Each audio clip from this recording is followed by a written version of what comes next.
Buenas tardes, bienvenidos a esta sesión de la Cátedra México-España del Colegio de México, que hoy va a presentar la conferencia del doctor Andreu Domingo sobre una migración de élite, mexicanos en España y españoles en México. En la mesa nos acompañan el conferenciante, la doctora Silvia Giorguli y el maestro Salomón Amquie, la doctora Giorguli, presidenta del colegio, y don Salomón Amquie, director de Relaciones Institucionales de Santander Universidades.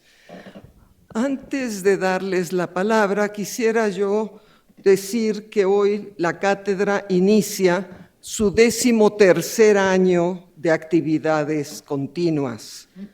Desde su fundación ha contado con el apoyo incondicional de las dos instituciones que hoy están representadas en la mesa, el Banco de Santander, el Colegio de México. A ambas instituciones, muchas gracias. Aunque hoy no nos ha podido acompañar, va también nuestro agradecimiento a don Arturo Chervovsky, director ejecutivo de Santander Universidades y director general de Universia México. Desde su comienzo, la Cátedra México-España fue concebida como un espacio académico plural cuyo propósito ha sido promover el acercamiento entre estudiosos del amplio mundo hispanoamericano. También ha recibido a personalidades distinguidas por su contribución a estrechar lazos de amistad y colaboración entre nuestros países. Tanto el doctor Tomás Pérez Bejo, hoy ausente porque está fuera de México, como yo, como codirectores, sabemos que si la cátedra se ha podido desarrollar y crecer como un espacio plural, como un puente académico para estudiosos del mundo iberoamericano, ha sido gracias al soporte que nos han dado estos dos sólidos pilares, el Banco de Santander y el Colegio de México. A sus directivos pasados y presentes, nuestro más sincero agradecimiento. Y ahora, sin más, doy la palabra a la doctora Silvia Giorguli, presidenta de esta institución. Silvia. Muchas gracias, doctora Lida. Bueno, pues muy brevemente, lo que yo haría primero es darles la bienvenida a esta sesión de la cátedra, como mencionaba Clara Lida, con lo que arranca el 13º año de la cátedra. Por supuesto, darle la bienvenida a Andreu Domingo, que no es que también ya nos había acompañado antes para discutir estos temas de migración, pero me voy a esperar a la presentación para hacer un comentario sobre eso en específico. Y a Salomón Amquie, con quien hemos tenido una colaboración pues, a lo largo de los años que se va madurando y que se va consolidando con esta actividad y con otras en las que también hemos estado trabajando y que tienen que ver, bueno, la más antigua de las colaboraciones que tenemos con Santander es justamente la cátedra, pero que a partir de la cátedra han surgido otras colaboraciones académicas en difusión de conocimiento, en formación de recursos humanos, estamos por sacar un libro que también salió de un esfuerzo sobre migración en las Américas, conjuntamente entre Santander, la Universidad de Brown y el Colegio de México. Entonces, bueno, que tiene muchas expresiones en este trabajo conjunto de colaboración académica que nos acompaña Santander. Yo quisiera aprovechar estas palabras de bienvenida pues para agradecerle especialmente a quienes coordinan la cátedra, al doctor Tomás Pérez Bejo, que no nos acompaña hoy, pero bueno que está, y a la doctora Clara Lida. Y decir que, como ella ya mencionó, yo creo que cuando uno hace una evaluación o un recorrido de la cátedra hacia atrás, efectivamente ve que se cumple el objetivo de hacer ese vínculo entre la academia de ambos países y con América Latina, porque aspira además tener este rol de bisagra entre España y América Latina de manera más amplia. Y además uno ve la forma en la que se van renovando los temas y se va abriendo una diversidad de temáticas conforme también cambia la agenda de investigación. Nada más este año, este es el tercer evento que yo tengo registrado que se realizó este año, empezamos con uno sobre prácticas y culturas políticas de las derechas, desde el final de la Primera Guerra Mundial hasta la Gran Depresión. La semana pasada tuvimos una discusión justamente en torno a la Constitución y una comparación también en el diálogo entre México y España. Y bueno, ahora un tema que yo también creo que abre, pero no me voy a adelantar cuando lea la semblanza de Andreu diré, en términos de la investigación y otras formas de intercambio entre México y España, que ahora a través de la migración calificada. No me queda más que decir, agradecerle a Clara por este esfuerzo, más otras actividades en paralelo vinculadas como el Seminario Permanente México-España y por supuesto la colección Ambas Orillas, o sea, tiene este componente proyecto editorial. Agradecerle a Santander, a Salomón Amquia y también a Arturo Chervovsky por este acompañamiento a lo largo de los años y bueno, pues porque como dijo Clara, yo creo que el proceso de consolidación de la cátedra tiene que ver justamente con ese acompañamiento y bueno, que tenemos muchas expectativas sobre ahora que se abre este 13º año de cuáles serán las actividades y las temáticas a seguir trabajando. Muchas gracias, Silvia. Y sin más transición, le damos la palabra al maestro Salomón Amquia Cherif, director de Relaciones Internacionales de Santander Universidad. Muchas gracias. Es para mí un gran honor y un gran placer estar nuevamente en el Colegio de México. Muchas gracias, Silvia, por acompañarnos, por invitarnos a estar en esta casa.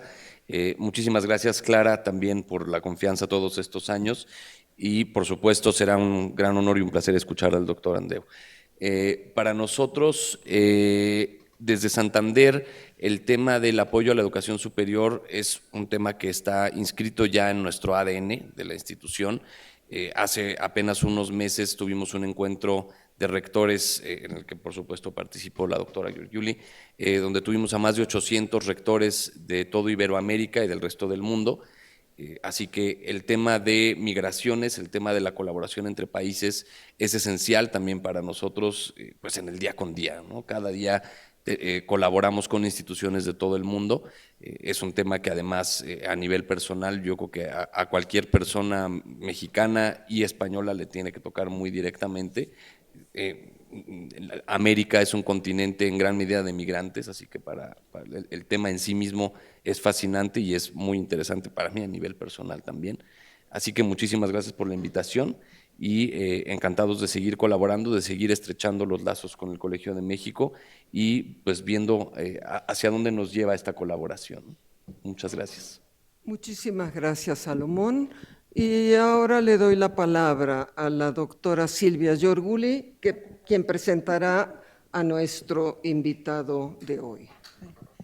Bueno, me da mucho gusto presentar a mi colega demógrafo Andreu Domingo y Valls, doctor en Sociología por la Universidad de Educación a Distancia de Madrid, maestro en Demografía y licenciado en Historia y Geografía por la Universidad Autónoma de Barcelona, investigador y subdirector del Centro de Estudios Demográficos de la Universidad Autónoma de Barcelona, investigador principal del Grupo de Estudios de Demografía y Migraciones, reconocido como grupo de investigación consolidado por la Generalitat de Cataluña y actualmente además presidente de la Asociación de Demografía Histórica.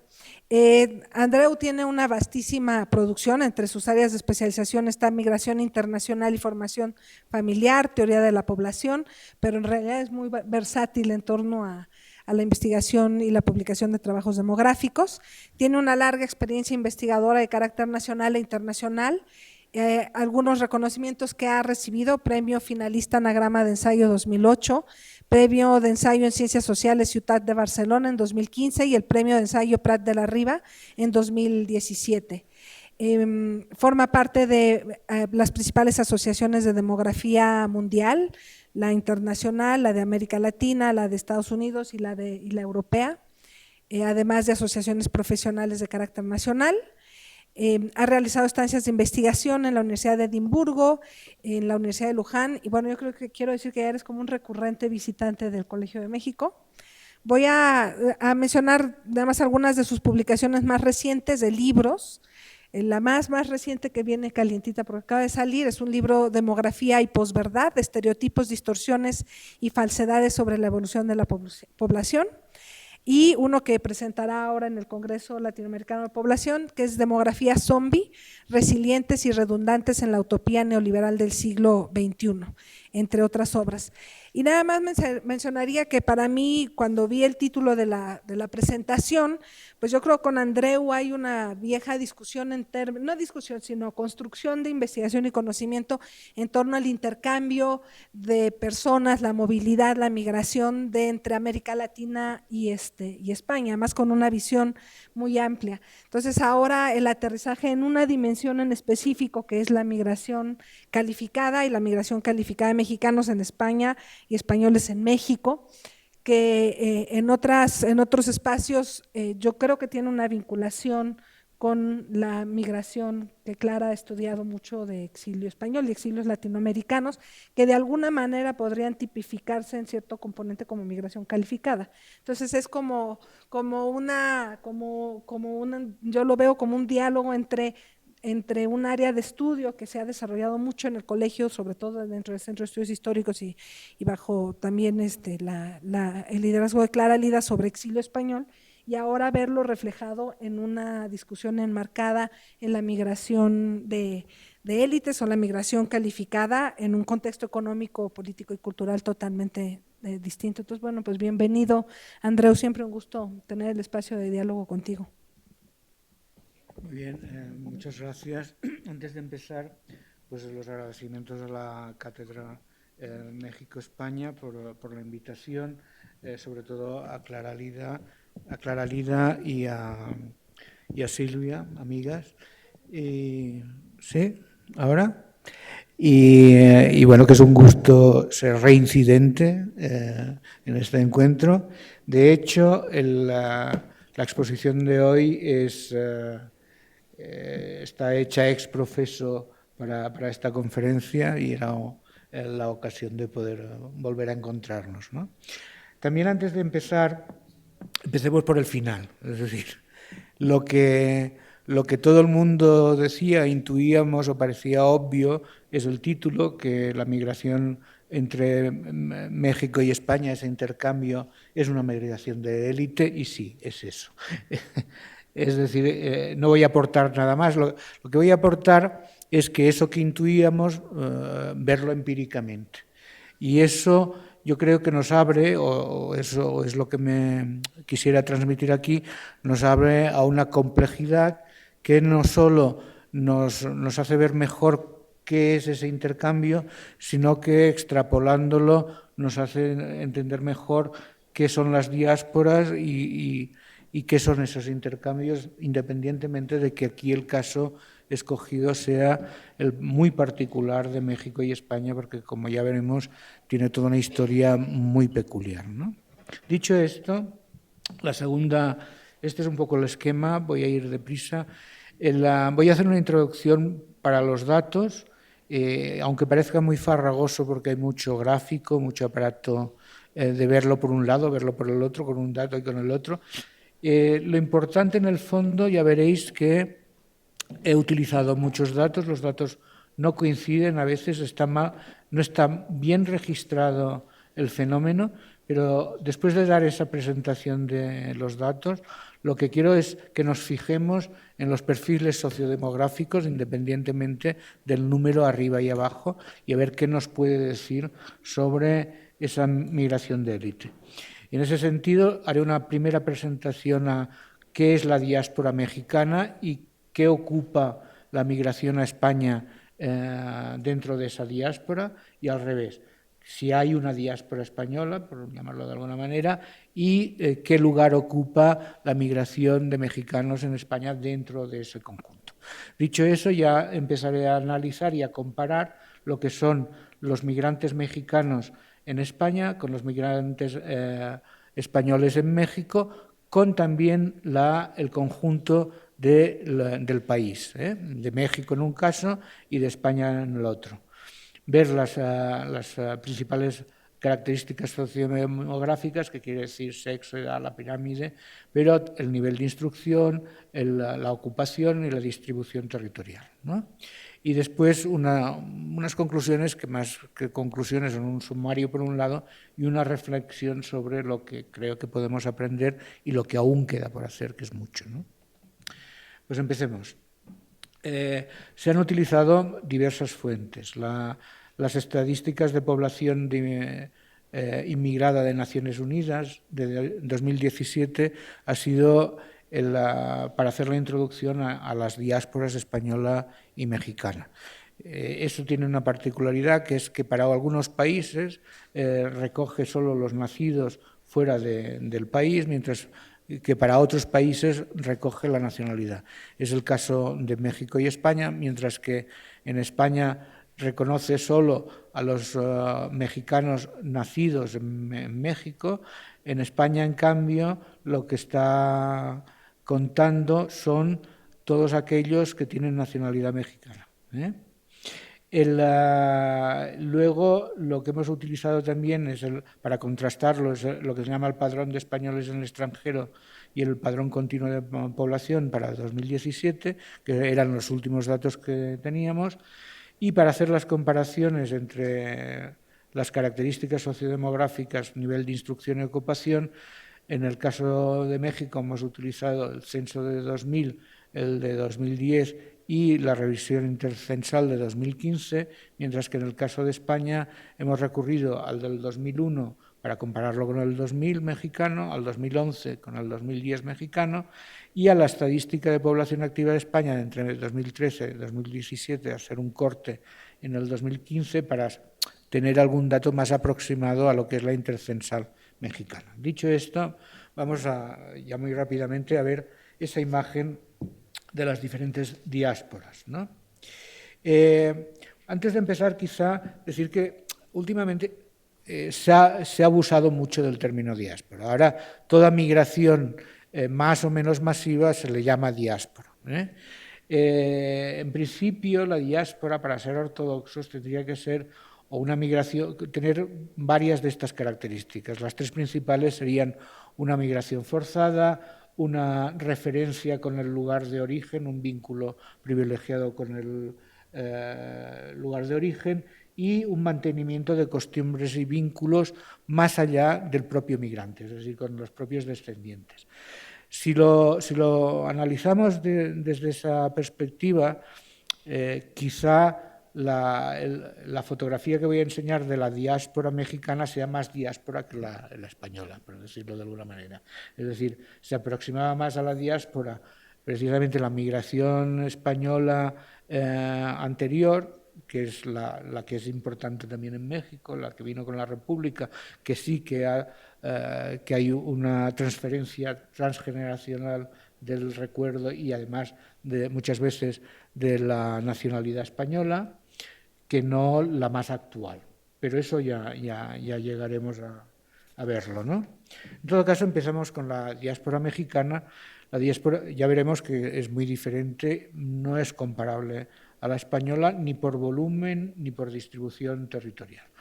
La diáspora mexicana, contando solo aquí los nacidos en México que están viviendo en otros países, que es lo que en principio cuenta Naciones Unidas, se eleva a 12,9 millones de personas.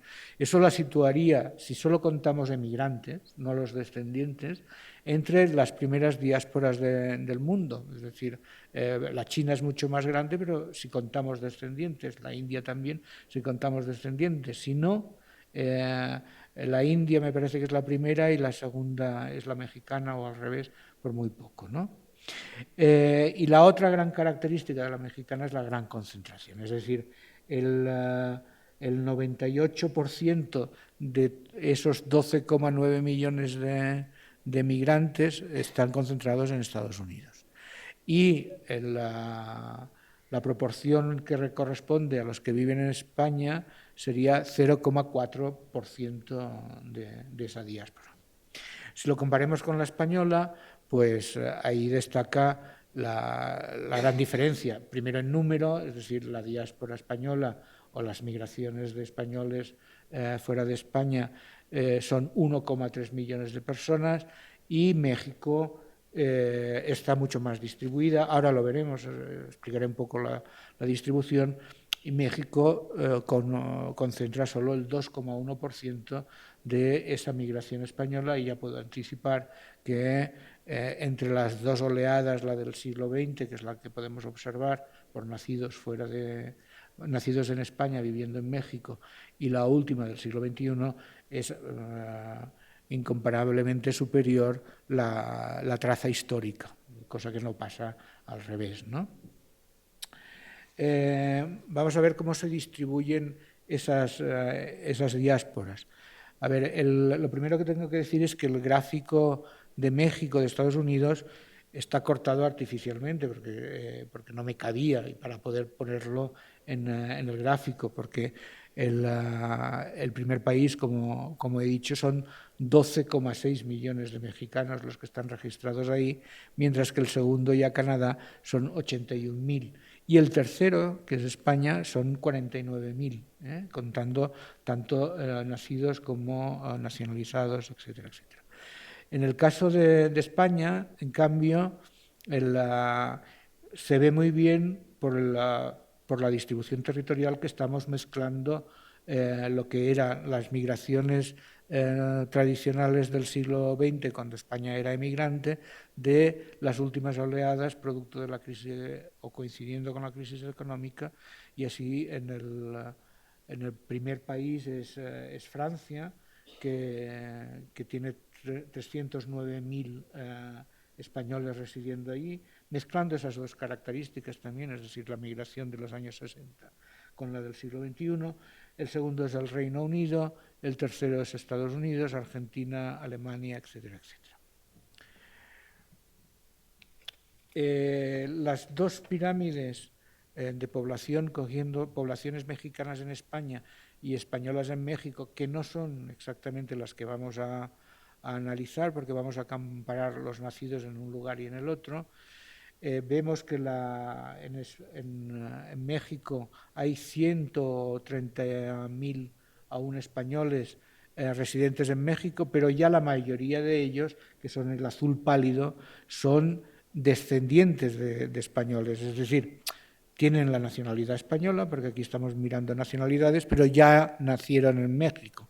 Y solo esa parte central azul, que es la que nosotros vamos a examinar, son los nacidos en España. Mientras que al revés, en la pirámide de los 49.000 mexicanos residentes en España, tenemos tanto los nacidos en México con nacionalidad española, que son la parte central, que representan casi la mitad de los si los comparamos con los nacidos en México con nacionalidad mexicana. Mientras que al final, en la base de la pirámide se ve muy poco, los más oscuros serían los descendientes, los nacidos en España con nacionalidad mexicana, ¿sí? Vamos a ver las características sociodemográficas. Como hemos dicho, primero veremos las poblaciones, las reales, las que vamos a analizar por lugar de nacimiento y nacionalidad. Segundo, el nivel de instrucción. Compararemos el sector de la ocupación y también la estructura del hogar, que no lo había dicho antes. Esta es las dos pirámides, y ya se ve a simple vista que son muy, muy diferentes. Es decir, lo que va a marcar sobre todo es la estructura de edad, en la que los 20 y pico mil españoles nacidos en España, residentes en México, aquellos que antes veíais en el centro de la pirámide, corresponden a esa pirámide tan envejecida, con un peso de la población mayor que corresponde, muchos de ellos ya a españoles que llegaron como niños en la última oleada a consecuencia del conflicto de la Guerra Civil, o incluso oleadas posteriores durante el franquismo, con una cosa que apunta a ser bimodal, es decir, con unos más jóvenes que son en efecto los más comparables luego con los migrantes mexicanos en España, que se caracterizan por su juventud, pero también por las características, ya lo veremos ahora, sociodemográficas como el nivel de instrucción o la ocupación, ¿no? Vamos al nivel de instrucción. Aquí, a ver, lo que he representado es, por un lado, los niveles de instrucción menos de primaria, primaria completa, secundaria completa y superior. Nos vamos a fijar en la superior, porque no se va a hacer muy largo.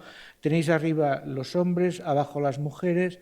Están comparados los años 2000 y 2001.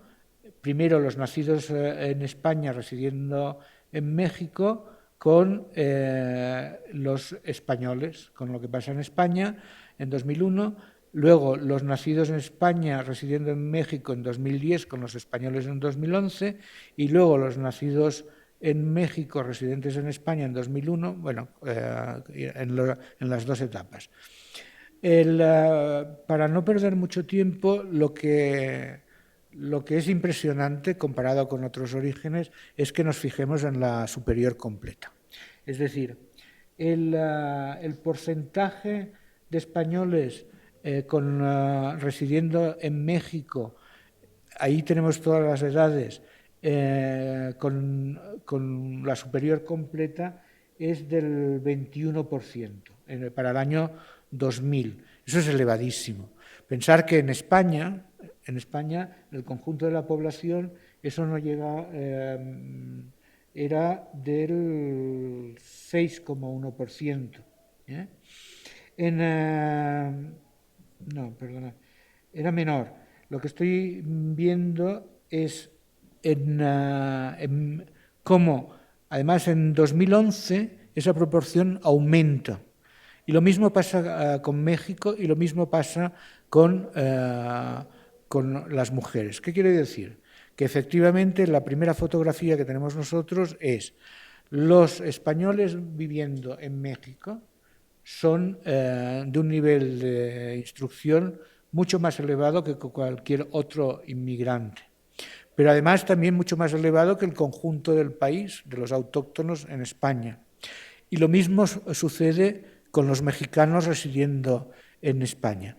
La otra cosa que es importante ver aquí es que no solo eso, sino que si comparamos el 2000 con el 2001, esa proporción aún aumenta. Es decir, que la tendencia con la llegada de nuevos migrantes es que se agudice ese perfil de alta standing. En las mujeres que ese porcentaje es inferior, sigue siendo muy superior a cualquier otro grupo migrante.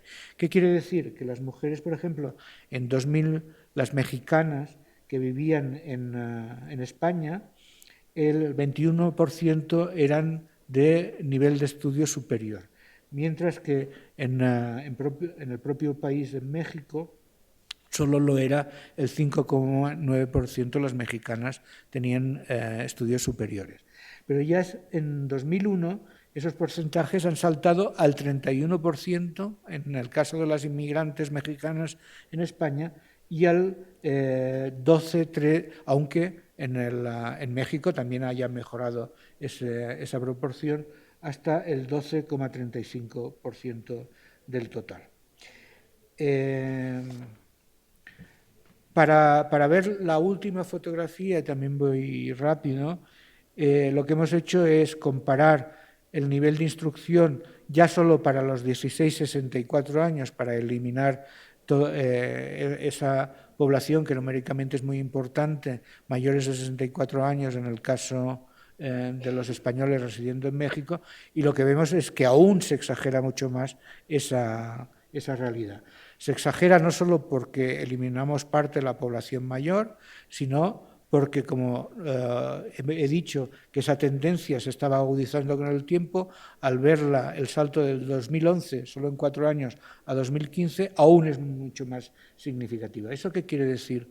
Quiere decir que los inmigrantes españoles en México, los hombres, el 66% tenían nivel de instrucción elevado, superior. Y en el caso de las mujeres, ese nivel también era del 66%, mientras que los migrantes mexicanos en España, aunque sea un poco inferior en comparación a otros migrantes y en comparación a los propios autóctonos en México, pues es más de la mitad, son el 54% de toda la población entre los hombres y el 43% entre las mujeres. Yo prefiero no entretenerme más, porque la idea importante es esa, que veáis claramente que al nivel de instrucción pues es muy significativo. Claro, la pregunta podría ser, quizá ocurre igual que ocurre con otros latinoamericanos en España, que no se corresponde el nivel de instrucción con la ocupación, porque eso que llamábamos sobrecualificación, que podría pasar. Pues no, en el caso mexicano no, porque en el caso mexicano, si vemos por profesión la clasificación, el grupo que más destaca es el grupo superior en cuanto a la clasificación, que es el que agrupa profesores, legisladores y técnicos especializados, y más de la mitad de los españoles en México y más de la mitad de los mexicanos en España se corresponden a ese perfil. Es decir, son el 60%, tanto en hombres como en mujeres, tanto para el año 2000 como para el año 2001, y además va en crecimiento. Es decir, en el 2000 en las mujeres era el 50 y pico %, en el 2010 ya llega casi al 58%, en los nacidos en México, residentes en España, en las mujeres agrupadas en esa actividad supera el 60%, es el 64%, en el 2011 también. El segundo sector de actividad será el sector servicios, tanto en un lado como en el otro. Y eso también está a mucha distancia, pero también es muy característico de las dos ocupaciones que están polarizando el trabajo de los inmigrantes de un lado y de otro.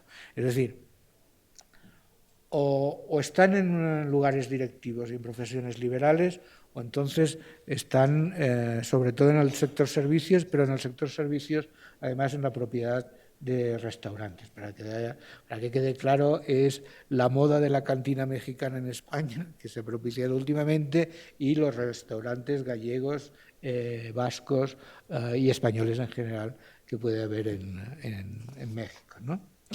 Eso aún queda mucho más claro si hacemos el mismo ejercicio de irnos al último año, a 2015, comparando los datos de la encuesta intercensal en el caso mexicano y la encuesta de población activa en el promedio que hemos hecho para el caso español.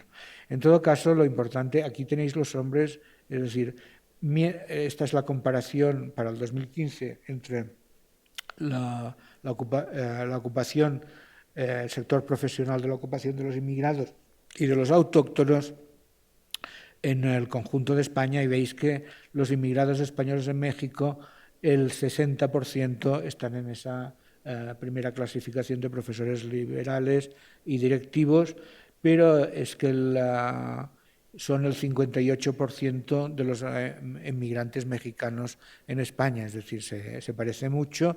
Y, como os decía, el color rosa, el tercero, que es el de servicios y venta, que es el que podría entrar en lo de la restauración, es el segundo, pero a mucha distancia. Eso en las mujeres todavía es más importante, en el sentido de que en el caso de las inmigradas españolas ya llega casi al 70% las que están agrupadas en el primer sector, mientras que las emigradas mexicanas en España son el 46%, aunque sean menos, si las comparamos con los años anteriores de esas mexicanas, también han aumentado su proporción.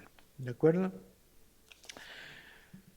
Vamos a ver la estructura por el hogar. La estructura por el hogar, este sí que es más que los gráficos estos. Los gráficos estos, que son un poco difíciles de leer, lo que tenéis son por grupos quinquenales la edad abajo y luego el porcentaje que para cada individuo de ese grupo quinquenal corresponde un tipo de hogar. Es decir, para que lo veáis claro, pues el 0,4, pues la mayoría efectivamente no pueden estar en unipersonal, pues deben estar o en parejas con hijos, o en monoparentales, o en núcleos extendidos, o en sin núcleo, que es la otra diferencia.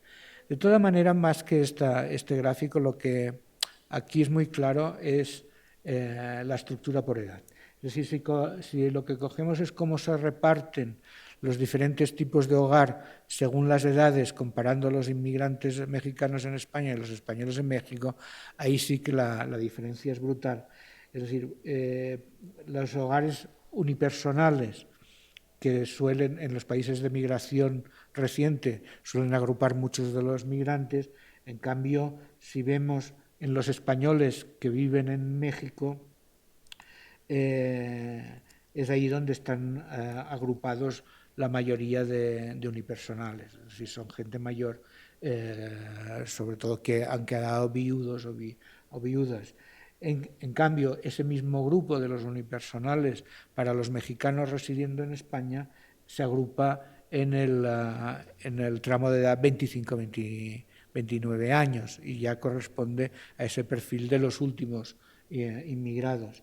Lo mismo sucede con las parejas sin hijos, mientras que en los españoles ese porcentaje es mayoritario entre los 70 y 84 años, en el caso de los mexicanos en España es mayoritario entre los 25 y los 44 años, como parecería más lógico, y más agudizado todavía en los monoparentales, es decir, los que viven padre-hijo, madre-hijo o hija.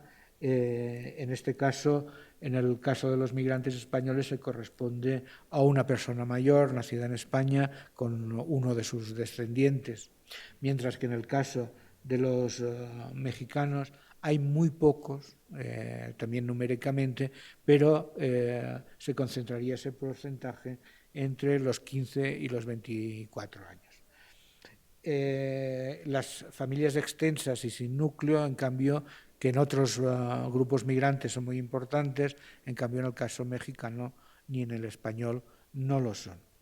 Eso, y ya para acabar con el tema de la familia, si vemos la distribución por tipo de hogar entre los 16 y los 64 años para el último año que podíamos comparar, el 2015, quizá lo que más nos llame la atención, tanto de migrantes mexicanos en España como de españoles en México, sobre todo comparados con otros grupos migrantes cruzados, son la alta proporción de parejas con hijos.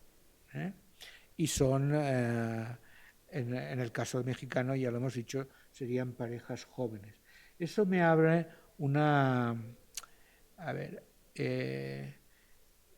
abre una vía, una hipótesis que yo creo que es interesante, que con los datos que yo tenía no podía acabar de certificarlo, que es, mi hipótesis es que, que el asentamiento de migrantes mexicanos en España de alta cualificación se debe a la nupcialidad, a los matrimonios mixtos.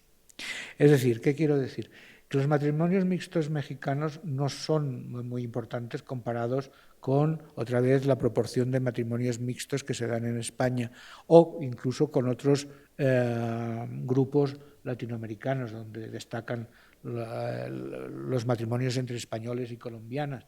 Los matrimonios mixtos en España son del orden del 2% y son del orden de unos 600 cada año en matrimonios y uniones.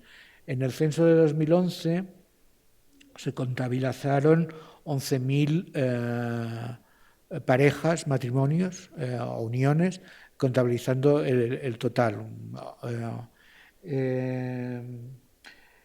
La cuestión es que para mí lo importante es que eso abre una pregunta de si esas migraciones son circulares y si quedar ancladas en el territorio de hecho se debe al contraer matrimonio o al establecer una familia con alguien del país.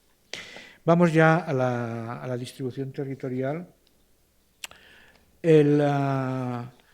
Esta es la distribución territorial de la población española residente en México y, como veréis, bueno, hay un error que no he podido arreglar en la distribución, que es ese 3-2,9% es 3,29%. Es decir, lo que pasa en México es la gran concentración de los residentes españoles en la Ciudad de México, el 39%. Por eso le he tenido que hacer para ellos solos un tramo. El 39% de todos los españoles residentes en México están en la Ciudad de México. ¿En qué otros estados se concentran? Pero, pues el segundo, ya a mucha distancia, es Puebla, con el 7,2%. Luego está Quintana Roo, con 6,3%, Jalisco, con 5,4%. Y yo creo que eso puede estar traduciendo eso que hemos visto antes de la concentración de las profesiones liberales. En los estados más turísticos puede ser donde haya más presencia de servicios, y en el área metropolitana de México la que concentra esa demanda de profesiones liberales, etcétera, etcétera, ¿no?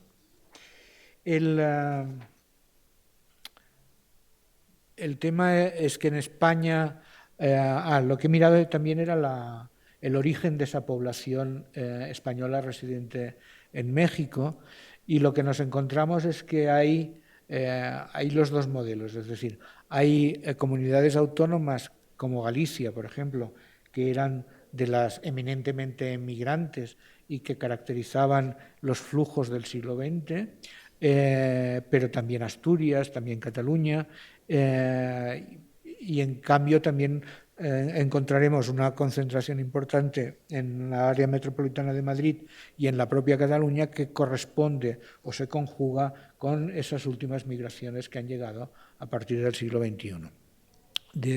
También la concentración es alta, no tanta como... Esto es el origen, no es donde viven los mexicanos en España, que lo vamos a ver luego, pero también hay una alta concentración. De hecho, estaba mirando, Madrid con el 20% es la primera, segunda es Galicia con el 15%, Cataluña casi está empatada, tiene el 14,9%, luego viene Asturias. Vamos a ver la otra fotografía, que es la distribución de la población mexicana residente en España. Ahí también se da el mismo efecto de la gran concentración en las áreas metropolitanas que corresponden a esos perfiles profesionales de los migrantes mexicanos, y de este modo el 31,8% de todos los mexicanos están viviendo en la Comunidad Autónoma de Madrid y el 17,2% están viviendo en Cataluña, esencialmente en el área metropolitana de Barcelona. Después sí que encontramos otros orígenes, como otras distribuciones, como Andalucía 9,3%, Comunidad Valenciana 6,6%, Galicia 5,5%, y el resto está por debajo del 5%.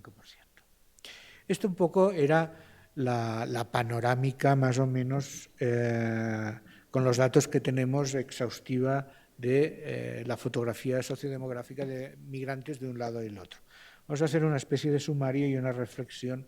Y entonces lo primero que tenemos que señalar es que efectivamente la migración de españoles y mexicanos en los respectivos países, pese a la diferente composición generacional, con un peso de la población mayor que correspondía a la migración del siglo XX de españoles, puede ser calificada como una migración de élite, tanto por el nivel de instrucción como por su ocupación y la profesional.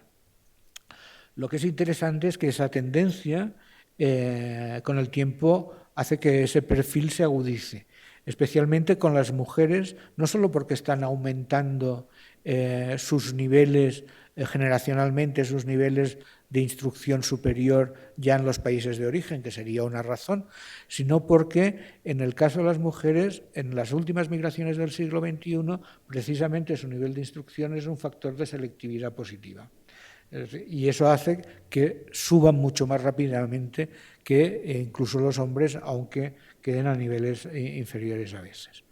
El tercer caso es el que llamaba la atención sobre esa hipótesis que decía yo sobre las parejas mixtas para explicar el alto porcentaje de parejas jóvenes con hijos que están residiendo en España, en esas últimas migraciones que han llegado, ¿no?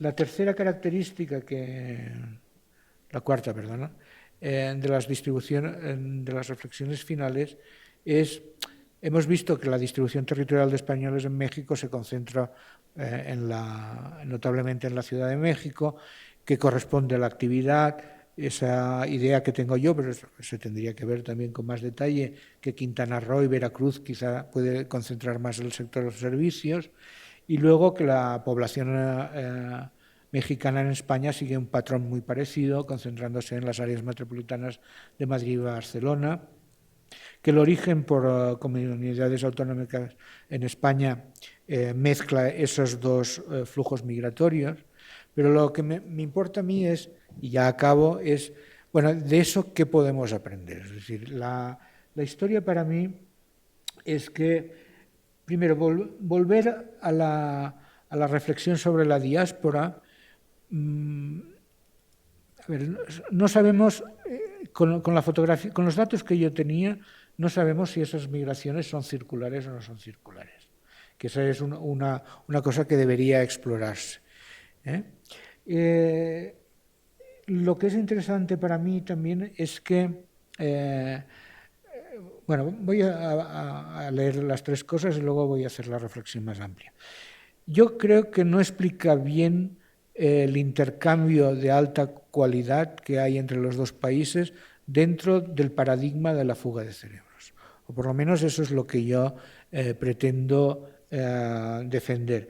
Independientemente de si esas migraciones del siglo XXI se han dado cruzadas tanto en un lugar como en el otro, porque en los propios países no se podía desarrollar plenamente las expectativas que esos migrantes tenían y han tenido que migrar. Y la tercera es si cabe preguntarse hasta qué punto el Estado español y mexicano apoyan y aprovechan el potencial de esas poblaciones de élite. Dicho eso, ¿cuál es mi reflexión sobre el tema? A mí me interesan tres cosas. Una, volviendo al tema de la diáspora, es decir, hay un aspecto de la diáspora contemporánea con la globalización que es la desterritorialización del Estado. Es decir, cómo los estados se preocupan de sus propios migrantes y, en sentido positivo, no digo maquiavélico, el migrante se convierte también en un representante del estado del cual es origen o, en todo caso, en un puente de intercambio entre origen y destino. Y esa es una potencialidad que hay que explorar, más que explotar, quiero decir, en el caso de México, de España, y yo creo que en ese caso está bastante desconocida. ¿Qué es lo de la fuga de cerebros? Yo creo que eso es algo que en España también a raíz de la migración del siglo XXI ha habido toda una interpretación con la que yo no estoy de acuerdo, un tanto miserabilista de, bueno, ¿qué vamos a hacer? Esto es el desastre, la decadencia y esas historias. A ver, nadie se cuestiona que los jóvenes alemanes se vayan a estudiar a Estados Unidos o a Gran Bretaña. Y ese es un circuito muy frecuente y la proporción de alemanes en Gran Bretaña y en Estados Unidos es muy importante. Digo Alemania solo por poner un caso. Es verdad que nadie se lo cuestiona porque la formación de las nuevas élites pasa por ese circuito cosmopolita. Y no solo los individuos, sino también los países tienen que acostumbrarse a que haya, es decir, que es un signo no de decadencia, sino de todo lo contrario, de que haya esa circulación. Lo que sí que está mal, y ese es el problema, es luego cuando los países no tienen la capacidad de atraer para el retorno.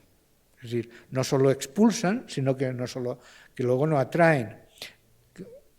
Lo que quiero decir es que muchos de esos alemanes que hacen el circuito europeo, como si se tratara del siglo XVIII, de esa juventud burguesa formándose, haciendo en ese caso la Italia, en este caso ellos pueden retornar o tienen unas ofertas de retorno muy sustanciosas, mientras que en el caso español, no conozco el de mexicano, pero en el español no se da. Ese es el problema. Pero dicho esto, lo que me niego es a no querer reconocer lo que de bueno hay de intercambiar élites entre los dos países. A mí sí que me preocupa que eso sea vivible para aquellos que han emigrado, es decir, que migran porque quieren, se están donde quieren porque quieren. ¿No? Yo no creo que tengamos que ser dirigistas en ese caso, es decir, donde. Y yo creo que la gran aportación, y esa es la que menos atiende la gente, es la oportunidad de vernos reinterpretados desde los ojos de otros. Es decir, ¿qué tienen que decir los españoles que migran a México sobre México y qué tienen que decir los mexicanos que migran a España sobre España? Y en esa mirada especular yo creo que hay mucho a ganar, o por lo menos a considerar. Y ya para acabar, el tema es que dicho todo esto, hay un conocimiento muy limitado de qué está sucediendo. Es decir, esto es un ejercicio que yo hice para poder ser reincidente, para poder volver aquí, y lo digo así claramente, porque yo normalmente me dedico a otras cosas. Y la gran sorpresa para mí es la falta de trabajo de investigación sobre este tema. Hay mucho trabajo hecho y muy bien hecho sobre la migración española en México, sobre todo a raíz de la guerra civil y los exiliados de la República. En cambio, no se sabe casi nada de lo que está sucediendo ahora, tanto de los españoles en México como de los mexicanos en España. Y yo creo que además los dos países siguen viviendo de unos clichés folclóricos mutuos que no corresponden ni a la mirada que pueden aportar esos propios migrantes que están viviendo esa experiencia. Entonces, es verdad que aquí yo creo que hay mucho camino por hacer también para el trabajo cualitativo, es decir, para saber las decisiones, para saber cómo les ha ido, para saber incluso el potencial futuro que hay de crecimiento o si eso es algo circular que se va a mantener en esos 40.000, 20.000, según cómo los contemos, ¿no? Y aquí yo acabo y les doy las gracias por su paciencia y si tienen preguntas, gracias.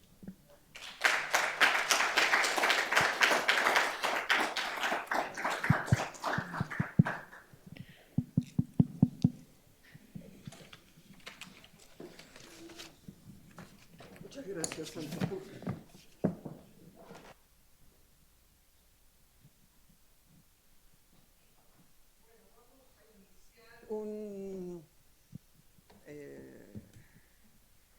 Una ronda de preguntas, un par de rondas de preguntas para el conferenciante.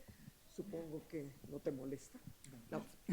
Y veo ya una mano levantada.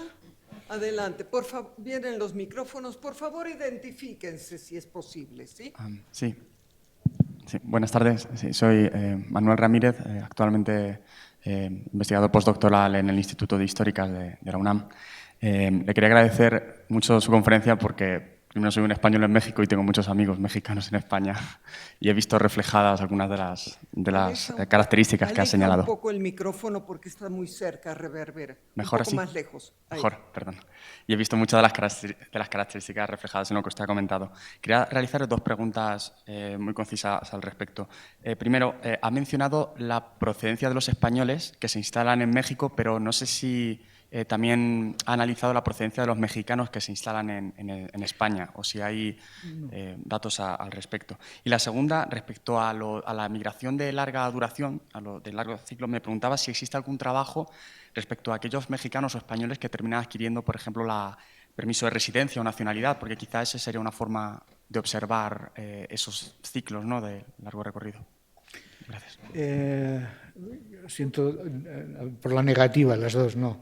La primera porque no hay datos, es decir, el origen de los migrantes mexicanos en España no hay datos publicados. Yo creo que si fuéramos al consulado sí que se podría preguntar a aquellos que se han registrado del lugar que proceden, pero no hay estadísticas publicadas sobre el dato. El segundo, no hay estudios, precisamente porque como que el gran protagonista del boom migratorio del siglo XXI en España fue Latinoamérica, pero dentro de ese grupo latinoamericano, pues Ecuador, Colombia o Bolivia, claro, minimizaron mucho lo que es la migración latinoamericana. Entonces, todos los estudios se han dedicado, por un lado, por el volumen, a estudiar esas migraciones y a hacer monografías, tanto en el lugar de origen como desde España. Entonces, se pueden encontrar muchísimos trabajos sobre ecuatorianos en España, colombianos en España, etcétera, etcétera. Y, en cambio, nadie se ha interesado sobre los mexicanos. La otra es porque precisamente por ser de élite no parecía que reclamaran esa preocupación por la situación de la integración o las condiciones de vida que, en cambio, otros orígenes que tenían condiciones de trabajo mucho más duras o niveles de instrucción más bajos, pues sí que sí han llamado la atención. Y eso explica que esto haya quedado en el limbo.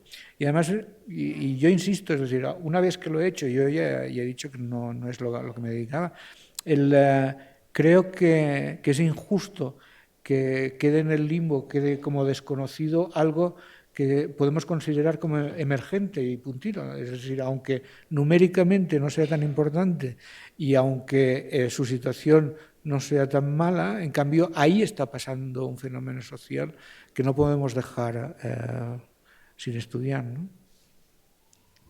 ¿Algún otro comentario? ¿Pregunta? Yo tendría una pregunta, si me permiten.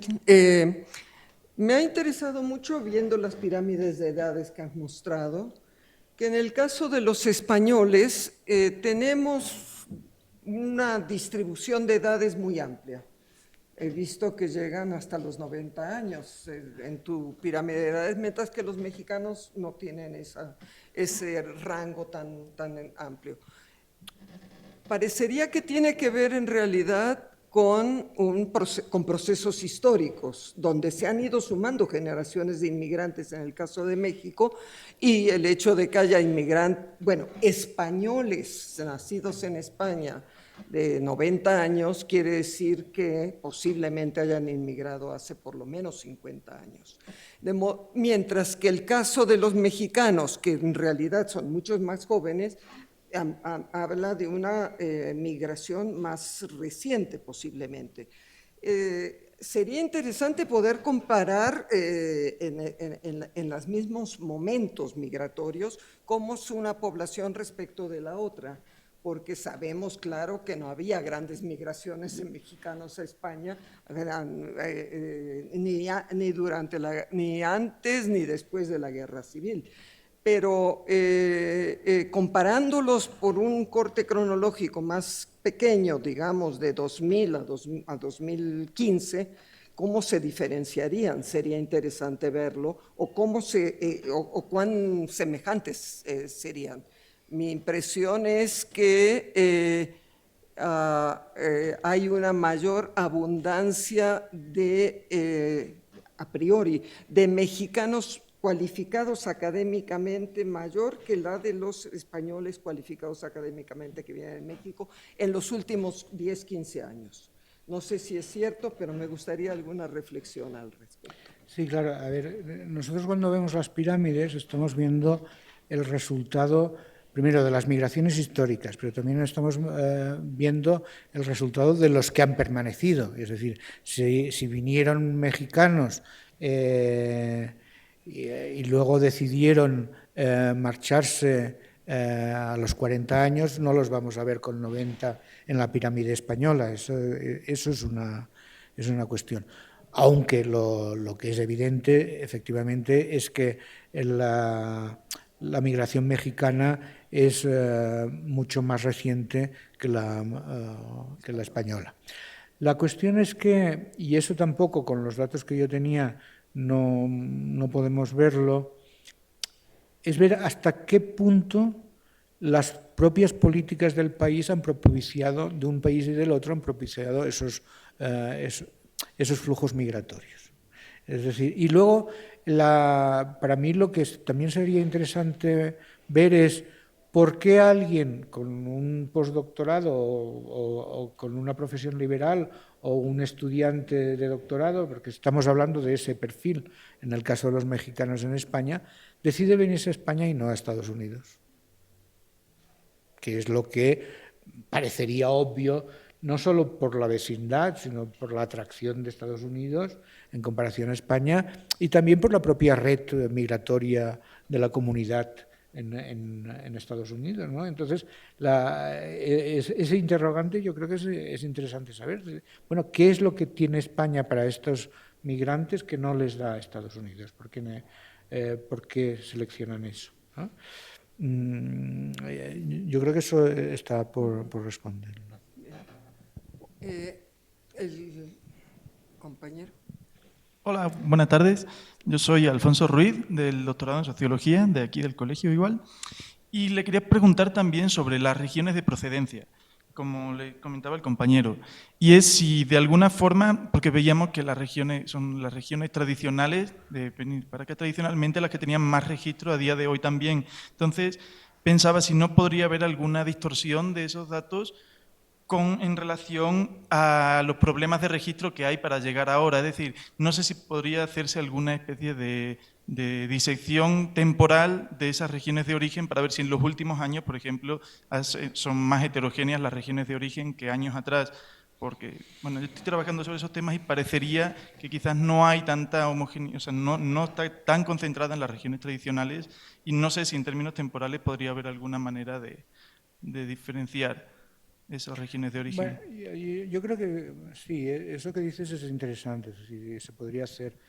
Yo creo que la cuestión es la complejidad, porque si tú me preguntas a bote pronto qué hay dentro de la distribución territorial, o que por un lado es esas regiones claramente emigrantes tradicionalmente, como Asturias o como Galicia, ¿no?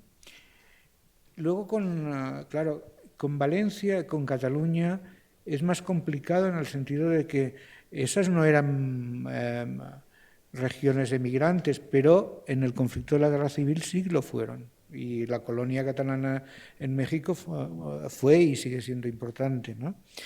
Eso independientemente de que luego lo normal sea también de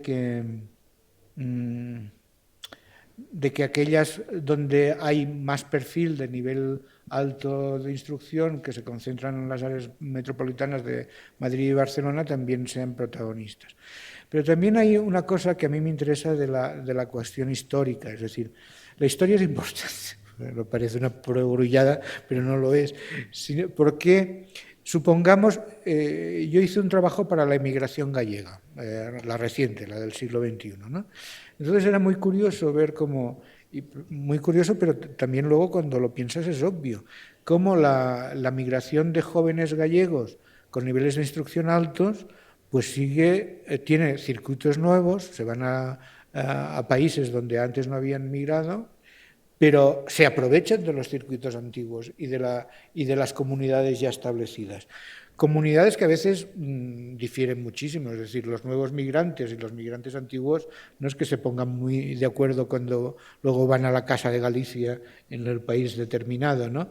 Pero sí que son una red de apoyo que no hay que despreciar. En ese sentido, tenemos esas tres razones que siguen interactuando, es decir, el nivel de instrucción más importante, el peso que aún tiene la migración del siglo XX y con diferentes traducciones a nivel regional en España, ¿no? Silvia. Gracias.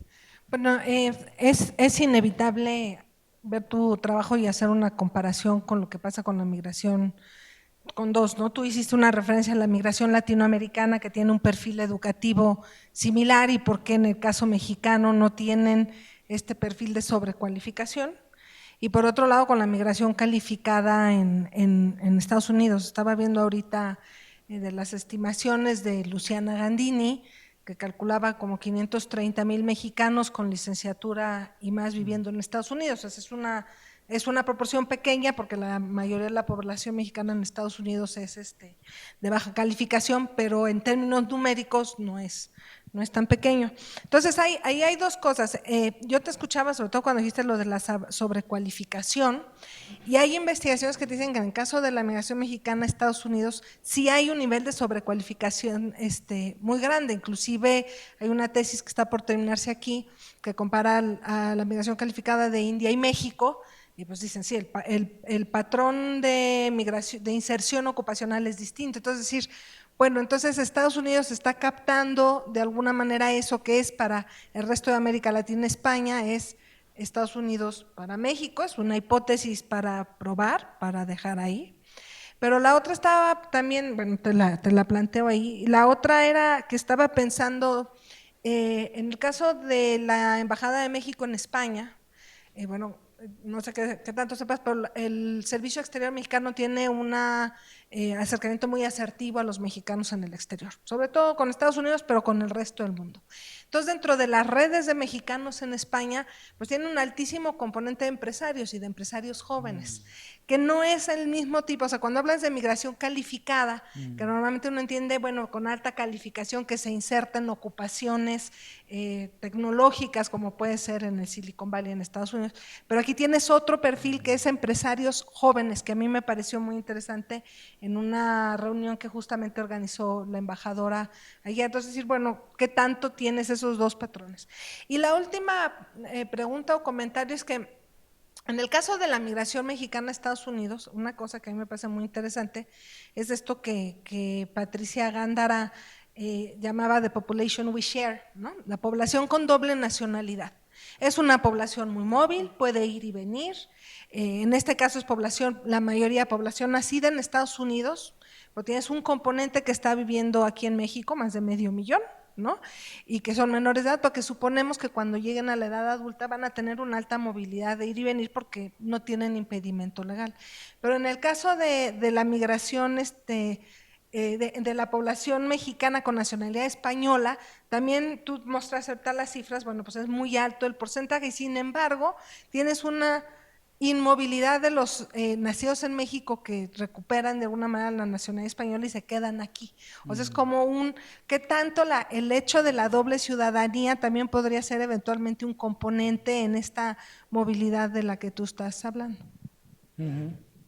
Bueno, yo creo que sí, que eso es fundamental. Es decir, en el caso español se vio muy claro con la crisis del 2008, en el sentido de que pues los que marcharon sobre todo eran latinoamericanos, pero marcharon porque tenían la doble nacionalidad y entonces eso les permitía ir y en muchos casos lo que estamos certificando es que hay un retorno de esa emigración. Algunos de ellos, bueno, pues prefirieron o porque tenían niños pequeños que ya habían nacido en España o por la razón que fuera o porque no les fue tan bien como ellos pensaban en el retorno, hacer el retorno del retorno, ¿no? Yo creo que eso es un factor. Y no solo lo vimos en ellos, sino lo vimos también, no tanto en el caso mexicano, porque no lo mire con detalle, pero sí en otros casos de un doble retorno todavía más complicado y más triste, que era el de españoles que habían emigrado a Latinoamérica en el siglo XX, que llegaban a la jubilación y que vinieron justo antes de la crisis porque pensaron que con lo que habían ahorrado y era el retorno a la patria, y luego con la crisis española volvieron otra vez a marchar o por razones económicas o porque no se adaptaban a la vuelta después de tantos años. Y es verdad que esos movimientos se pueden hacer, entre otras cosas, porque hay la posibilidad legal de hacerlo. Mientras que otros orígenes, como los africanos, el efecto de la crisis en España fue dos efectos paralelos. Uno, una demanda de nacionalidades que no se había dado antes, en un stock que había, que dejaban pasar el tiempo pero no tenían interés, y por primera vez lo vieron no para quedarse en España, sino para poder circular por Europa. Esa era la otra, para hacer reemigración. Y luego una retención, es decir, los que estaban peor estaban en situación irregular y no podían acceder a la nacionalidad española. Esos sí que no se movían de ninguna manera, porque volver a sus países quería decir no poder volver a España. Ese es un poco el juego de la nacionalidad. En el caso de Latinoamérica con España en conjunto y con México en particular, eso es un caso de estudio a nivel general, es decir, cómo las facilidades para obtener la nacionalidad de un país lo que hacen es un potencial migratorio mucho más importante y además mucho más desconflictuado, en el sentido de escapa más a las condiciones más precarias que aquellos que no tienen ni los derechos reconocidos, que en el fondo eso es lo que da la nacionalidad, ¿no? ¿Alguna otra pregunta? Bueno, yo tendría una más que comentar respecto del mapa de asentamiento en México, que es muy revelador de casi estratos geológicos migratorios, porque por una parte se ve en ese mapa una tendencia que existía ya históricamente, digamos, el centro de México, el altiplano central y el corredor Veracruz-Puebla, Ciudad de México. Y en cambio, una segunda presencia que vemos en tu mapa es en áreas de desarrollo nuevo. Quintana Roo, por ejemplo, como desarrollo turístico, hotelero, etcétera, que desde luego ha traído grandes capitales y hoteles, empresas y demás. Pero también Jalisco, Guadalajara, que es un área de asentamiento español relativamente moderna. No se daba en el proceso histórico de las migraciones a México, sino que es algo que evidentemente ha ido surgiendo, digamos, en los últimos 25 años, en que Guadalajara ha ido creciendo como un centro comercial e industrial importante. Es interesante cómo todavía en el caso mexicano sí se ve la doble presencia de una inmigración tradicional con una inmigración nueva. ¿Algo más? Silvia, tienes cara de querer preguntar. No, es que normalmente en los estudios de migración, una de las problemáticas, así que lo preguntas, tiene que ver con los procesos de integración de los migrantes, ¿no? O sea, cómo les va a los migrantes en los países a los que llegan. Y normalmente, referido a todos los obstáculos que hay y las barreras a la integración, las dificultades para traducir las credenciales educativas en empleos acordes, la cuestión de documentación, ciudadanía, nacionalidad y la situación de indocumentación. Pero cuando ves casos como los que tú estás estudiando, pues la pregunta de integración no tiene el mismo sentido, ¿no? Entonces, lo que yo te quería preguntar es cómo ubicarías esa discusión, estos grandes, inclusive discusiones teóricas y analíticas de los procesos de integración de los migrantes para una población como la que tú estás analizando. Sí, bueno, esa cuestión, a ver, primero, yo no tengo ni idea de cómo viven, por el tema de las fuentes, su integración en España. Lo que sí que tengo idea es de que, primero, hace buena esa idea de que cuando uno es solvente nadie se preocupa sobre tu integración o no tu integración. En el fondo, eso tiene que ver con la obligación de adscripción al discurso nacional del país receptor del migrante, que solo se le pide a aquel que es trabajador, dicho en plata. Es decir, pero eso también para mí tiene la ventaja de normalizar un poco lo que tendría que ser la migración respecto a la identidad. En eso soy muy quizá porque vengo de Cataluña, que es un lugar de inmigración histórico, muy pragmático, es decir, no me importa. Lo he dicho así, es decir, nadie a un mexicano en España le pregunta si es español o si es mexicano o que decida una cosa o la otra. Habrá algún energúmeno que lo haga, pero no es esa la preocupación. Bueno, pues eso yo creo que tendría que ser extensible a todos los migrantes de todos los países, porque las identidades son algo individual, que cambia, que se transfiere, que además muchas veces lo que uno cree que es no es lo que es, pues esa es otra problema, y yo creo que para el demógrafo eso no es relevante. Y que a veces se le ha dado excesiva importancia y se ha instrumentalizado. Es decir, yo no creo que el núcleo de la discusión en esos términos, es decir, sí que creo que es importante, pero no se da en el caso mexicano, es cuando estamos hablando de integración social, es decir, de que efectivamente esa población inmigrante, venga de donde venga, no se vea discriminada en ningún sentido, ni en económico y tal. Y efectivamente las características de la migración mexicana hacen que eso no se cuestione ahí, a nadie le importa. Muy posiblemente eso no lo he podido hacer porque los datos no lo permitían y no. Yo estoy seguro de que la población mexicana puede ser de las más segregadas en España, y en cambio a nadie le importa si están segregados o no están segregados. Segregados quiero decir residencialmente, por sus propias características, pero eso no es la discusión. Y no creo que ellos lo vivan ni bien ni mal, es decir, interactúan con el resto de la población, con colonias más o menos, como diría, cohesionadas o más o menos encapsuladas, si queréis. Eso tiene que ver más con la actividad empresarial que con el lugar de origen.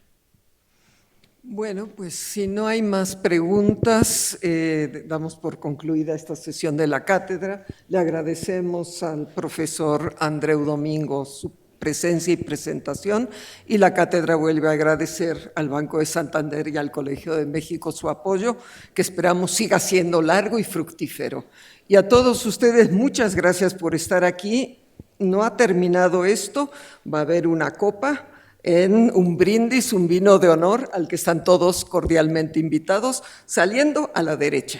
Un momentito, si me permiten. Yo les quiero invitar a la presentación de este libro de demografía y posverdad, aquellos que vayan a Puebla al Congreso de ALAP, el Congreso Latinoamericano. Ese es un libro colectivo que yo he hecho de editor, y para los mexicanos que sigan aquí, en el sótano, aún no he fijado la fecha, entre el 29 y el 31 de octubre voy a presentar este libro de demografía zombie, haciéndolo coincidir con la festividad de los muertos, que es otra de las razones por la cual he venido aquí. Muchas gracias.